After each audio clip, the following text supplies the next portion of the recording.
늘 연약한 존재이며 늘 요동치는 인생임을 깨닫고서 오늘도 우리에게 허락한 당신의 말씀 안에 우리가 서기를 갈망합니다. 말씀 안에서 연결되게 하시고 말씀을 통하여 우리가 살아가야 할 삶을 바로 분별하게 하시고 오늘도 이 우연 같은 말씀의 연결 속에 하나님의 선한 뜻과 하나님의 영의 인도하심이 사도행전의 역사뿐만이 아닌 오늘 우리 개개인의 인생 속에도 경험되게 하옵소서. 주여 듣기를 원합니다. 말씀하옵소서. 주 예수 그리스도 이름으로 기도드립니다. 아멘. 오늘 우리에게 주시는 기록된 하나님 말씀은 사도행전 15장 36절에서 16장 15절 말씀입니다. 주일 본문과 월요일 본문인 사도행전 15장 앞단락의 내용을 간단하게 정리해 보면 초대교회가 이방인 신자들에게 율법을 어떻게 적용할 것인지에 대한 중요한 논쟁이 다루어지고 있습니다. 유대에서 온 어떤 사람들이 안디옥에 도착해서 할례를 받지 않으면 구원을 받을 수 없다고 가르쳤습니다. 거기에 대해 바울과 바나바가 반대하며 격렬한 논쟁이 벌어진 것이죠. 그리하여 마련하게 된 예루살렘 회의에서 바울과 바나바가 사도들과 장로들에게 하나님께서 이방인들 가운데 행하신 일들을 보고합니다. 일부 바리새파 출신 신자들이 이방인들도 할례를 받고 모세의 율법을 지켜야 한다고 주장합니다만 긴 토론 끝에 베드로가 발언합니다. 하나님께서는 이방인들에게도 성령을 주셨고 그들이 믿음으로 깨끗하게 되었다라고 강조하죠. 바울과 바나바도 하나님께서 이방인 가운데 행하신 기적과 표적을 설명합니다. 결과적으로 예루살렘 공회의에서 야고보가 이방인들이 율법을 지킬 필요는 없지만 우상의 더러운 것, 음행, 그리고 목매어 죽인 것과 피를 멀리할 것을 권고하며 이 논쟁은 일단락 지어집니다. 사도들과 장로들이 전체 교회와 함께 이 문제에 대한 결의안을 채택한 것입니다. 바로 그 내용을 가지고 바나바와 바울과 유다와 실라는 안디옥으로 보내어지고 그 결의된 내용을 전달합니다. 회의를 마치고 나서 바울과 바나바, 유다, 실라가 안디옥에 도착해 전하여 준 이 편지의 내용을 받고 안디옥 교회는 기뻐하기 시작합니다. 바로 그 내용이 15장 앞단락에 있었던 내용이고요. 오늘 본문은 총 3개의 단락으로 나뉘어져 있습니다. 첫 번째는 바울과 바나바의 갈등이 일어나고 결별하게 되는 사건입니다. 그 이유는 마가라고 하는 요한과의 동행하는 건을 놓고 서로 의견이 달랐기 때문이죠. 38절에서 39절을 보시면 바울은 밤빌리아에서 자기들을 떠나 함께 일하러 가지 아니한 자를 데리고 가는 것이 옳지 않다 하여 서로 심히 다투어 피차 갈라서니 바나바는 마가를 데리고 배 타고 구브로로 가고 바울이 경험한 바로 마가는 불성실했고 전적 헌신이 부재한 사람이었습니다. 결국 바울과 바나바는 분리된 채 전도 여행을 각기 떠납니다. 이렇게 찢어지는 상황을 곁에서 보고 있었던 마가는 어떤 생각을 과연 했을까요? 시간이 흘러 디모데후서 4장을 읽어보면 바울이 디모데에게 자신에게 돌아올 때 마가를 꼭 데리고 오라는 내용이 등장합니다. 바울의 사역에 요긴한 사람이라고 기록하고 있죠.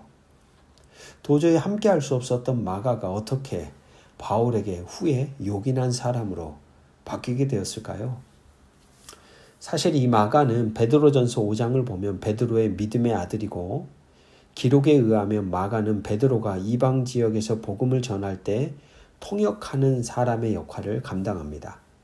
그리고 베드로로부터 예수의 공생에 대한 이야기를 들었고 후에는 이 마가가 그 들었던 이야기를 가지고 최초로 복음서를 기록합니다. 바로 그 책이 우리가 읽고 있는 마가복음이라는 책이죠.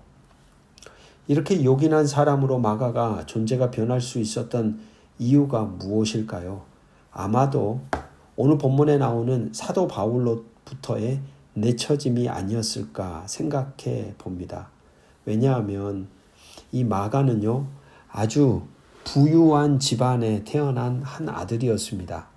사도행전 12장에서 디아스포라 유대인으로 그는 120명의 문도가 들어갈 수 있을 만큼의 아주 크나큰 다락방을 예루살렘에 소유한 집안의 아들이었습니다.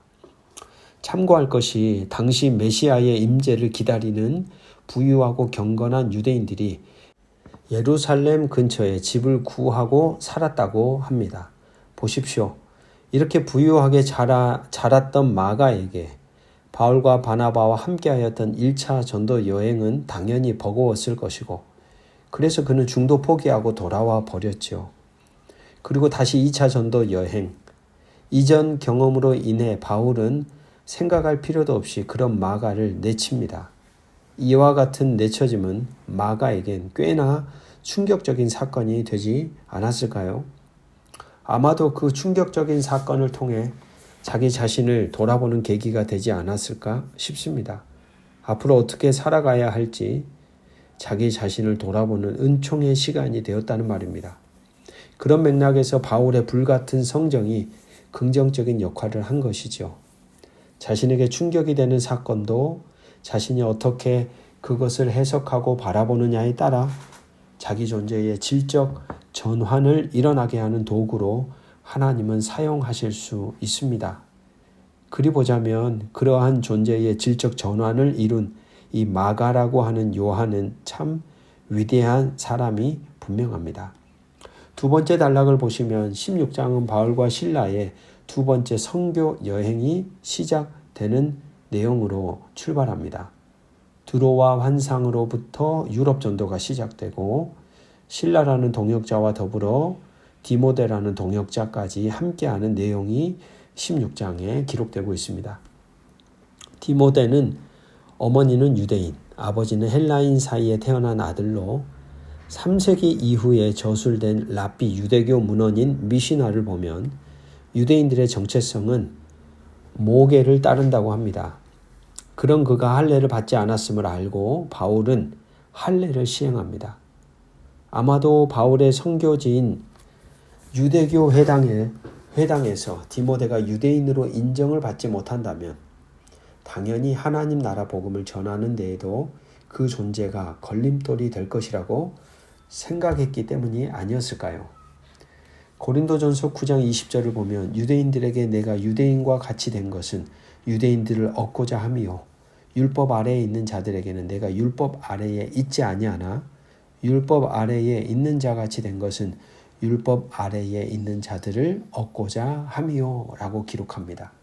이유가 하나인 것이죠. 하나님 나라 복음을 전해야 하는데 그 전하는 데 있어서 무엇이라도 걸림돌이 된다면, 만약에 자신의 노력과 의지를 가지고 그 걸림돌을 제거할 수 있다면 지체 없이 바울은 그것을 행동하는 하나님 나라 선교에 불같은 마음을 가진 사람이었습니다. 바울과 실라 디모데는 이전에 가보지 못한 아시아를 향하여 원래 나아가려고 본문에서 원했습니다. 그 지역은 바울이 현재 가지고 있는 한정된 자원과 시간으로 참 많은 사람들에게 선교할 수 있는 전략적 요충지였죠. 아울러 1차 선교 여행의 성공을 이어갈 수 있는 자연스러운 확장이라고 볼 수 있겠습니다. 하지만 오늘 말씀의 6절을 보시면 성령이 아시아에서 말씀을 전하지 못하게 하시거늘 그들이 부르기아와 갈라디아 땅으로 다녀가. 첫 번째, 성령이 방해합니다. 하는 수 없이 바울은 우회전하여 북쪽으로 방향을 틉니다. 그리하여 그들은 7절에 무시아 앞에 도착합니다. 거기에서 그들은 비두니아로 방향을 틀려고 했습니다. 역시 그곳 역시 고대로부터 인구 밀집 지역으로 대도시가 발달한 지역입니다. 아무래도 선교적으로 매력적인 장소가 분명한 곳인데 거기에서도 동일하게 7절을 보면 무시아 앞에 이르러 비두니아로 가고자 애쓰되 예수의 영이 허락하지 아니하시는지라. 다시 성령에 의해 가로막히고 그러한 막힘 속에 도달하게 된 곳이 바로 드로아입니다. 9절 10절을 보면 거기에서 드로아에서 비로소 바울은 밤에 환상을 봅니다. 바울 일행의 선교 여정을 따라가며 깨닫게 되는 한 가지는 눈에 보기에 좋고 좋은 열매를 얻을 만한 곳, 무언가 가치가 있을 것 같고 의미가 있을 곳을 따라 움직이지 않는다라는 것입니다. 철저하게 하나님의 영을 따라 저들은 움직인다는 점입니다. 무엇보다 중요한 것은 저들에게 하나님의 인도, 하나님의 뜻, 하나님의 다스림 속에 응답하라는 묵직한 삶의 메시지가 저들의 발자국 가운데 녹아 있습니다. 사랑하는 말씀의 동역자 여러분, 오늘도 우리의 삶을 움직이게 만드는 요인은 무엇일까요? 생각해 보아야 하겠습니다. 그리고 마지막 세 번째 단락에서 루디아가 믿는 내용을 오늘 말씀은 기록하고 있습니다. 루디아는 당시 무역업에 종사하는 CEO와 같은 소위 성공한 여인으로 자주색 옷은 황제와 왕들이 입을 수 있었던 옷입니다. 인간들은 고대로부터 옷의 색깔을 따라 사회적 신분 계급을 구별하였습니다. 자색 옷은 그 중에서도 최고의 통치자들에게만 허용되었던 옷입니다. 바로 그런 장사를 했던 이 여인이 복음을 받아들임으로 빌립보 교회의 설립 주체자가 됩니다.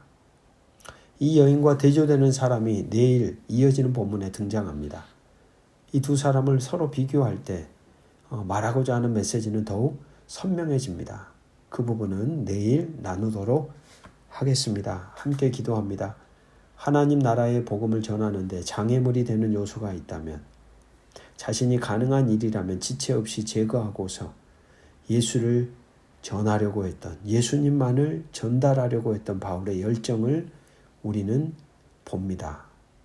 오늘 우리 안에 자리하고 있는 장애물들을 분별하여 보게 하시고 용기 내어 바꿀 수 있는 존재로 하나님 나라 복음을 바르게 제대로 전달하는 자로 우리에게 주어진 각자의 삶을 걸어가게 도와주옵소서. 오늘 우리의 삶을 움직이는 존재는 누구일까요? 성령의 인도를 따라 살아갔던 저들의 삶은 오늘 성도로 살아가는 우리의 삶과 무관한 흔적이 아님을 깨닫습니다. 당신의 영을 따라 당신의 영 안에서 당신의 영으로 우리를 깨우사 선한 길로 인도하여 주시기를 주 예수 그리스도 이름으로 기도드립니다. 아멘.